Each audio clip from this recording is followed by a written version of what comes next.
What's up mga kabeshi? Welcome to my vlog. Serious. Namiss niyo ba ako ng bonggang-bongga? Parang halit ang mata ko dito. Dito kayo sa liwanag. Ano niningkit? O malaki lang talaga yung ilong ko. Serious. Ay nako, kakalulki. Dapat dito tayo sa liwanag. Diba? Parang kukunin naman ako ng liwanag dito. Ang ganda naman ng langit. For today's video, may chika ako sa inyo. Sila naman itong kakatakutan. Di ba? Yan ang beta-bet nyo. Pero hindi ba ako natatakot? Natatawa kayo sa akin. Sila naman natatawa sa akin. Hindi sila nasyokot. Masyokot kayo. Cheers. Shoutout nga pala kay Sister Boy Patatas, kay Reynald TV Vlogs, kay Boss Rino, Boss Benok, saan pa ba? Saan pa shout out? Sir Teng, oo. Adventure Ducks, saan pa ba? Saan pa ba? Hindi ko na Basta sa mga new subscribers ko, thank you so much. Hemwe. For today's video, may chika ako sa inyo. Yun nga, tungkol sa taong nakakain ng tao. Tao na nakakain ng tao, oo. Kinuwento lang sa akin ito ng sister ko. Beshi ko, Mariteso. Kasi nung araw daw, tawag dito, yung tatay niya daw, oo. Nakatikim na daw ng tao. Nakatikim na daw ng tao. Tapos kakaloka. Mga panahon pa ata ng yun, World War II, gano'n. Meron daw na isang paano ko ba yung kwento kasi baka bawal yun. May nagiinuman daw doon sa may sa isang baryo ng parting Kabisayaan gano'n. Basta makakatakutan sa mga horror, Kabisayaan talaga. Ayun ang chika sa akin talaga, oo. E di, pero daw doon isang lalaki talaga na hindi naman siya pala inom. Napadaan lang siya doon sa may kasi bago lang sila doon sa may na yung baryo na yun. Eh may nagiinuman. So, sabi niya, pre, paano ba tama? Pare, gano'n.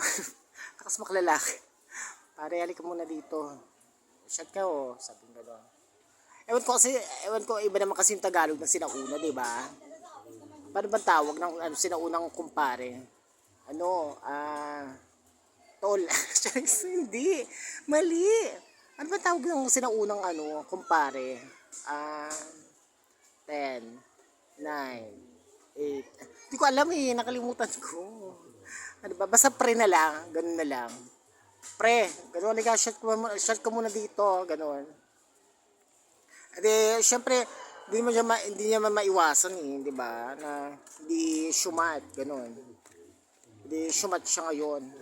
Syempre, pag may shot, ay, okay lang ba yun sa YouTube? Oo, shot lang naman. Tapos yun, hindi shumat siya. Tapos, parang naamoy niya talaga yung ambango-bango talaga ng pulutan. Oo. Super ambango-bango ng pulutan. Hindi. Sabi, tikman mo tong pulutan namin, pre. Sabi niya, di tinikman niya ngayon. Ang bango-bango ng pulutan, talagang super super lapang siya. Dead mo siya. Tapos talagang tataka siya kasi parang tuloy-tuloy yung pagkain niya ng karne na yun. Oo. Tinuloy-tuloy niya talaga ng bonggang-bongga. Talagang yung lasa daw talagang malambot, talagang mabango. Yun ang palasa. Tapos linamnam daw talaga ng lasa. Tapos, hindi yung sarap na sarap siya. Tapos, syempre medyo bangag-bangag na siya noon. Ay, sorry. Pwede ba yun? Basta ganon. Yun na nga, lasing na nga siya. Tapos, nung lasing na siya, sinabi sa kanya na pre, kumakain ka pala ng tao. Hindi na, na-shock siya sa'yo. Ikaw naman, pre, masyado ko naman pagbiro. Sabihin, hindi ako nagbibiro. Sabihin gano'n. Hindi ako nagbibiro. Tao yung kinain mo. Hindi, nawindang siya. Hindi nga, tapos, may pinakita sa kanya mga party-party ng mga putol-putol na eme, gano'n. Kasi pangakapanahunan pa yun, ewan ko kung ano. Basta, kapanahon pa daw ng world, pa yun. Basta gano'n. Hindi ko na i-mention kung anong klaseng Tapos yun nga, nagulat siya, tapos nagkadasuka-suka siya. Pero yung nasuka siya, parang Parang may nangaakit pa rin sa kanyang kumain pa rin siya talaga, tinikman niya pa rin. Parang, hindi niya maintindihan yung nararamdaman niya, parang nagiinit yung katawan niya, tapos parang gusto niya pa rin kumain ng kumain, yung karne na yun. Tapos yun, habang kinakain yung karne, nasarap siya. Parang dinedma niya na lang yung na pala yun, na tao pala yun. Tapos tawanan yung mga kainuman niya. Basta na-enjoy na siya, naulit-ulit yun. Sa tuwing nagiinuman niya yung mga mama na yun, ganun at ganun yung nangyayari. Parang chinika lang sa akin to ng Marcy ko. Mga panahunan, parang lolo niya pa ata yun.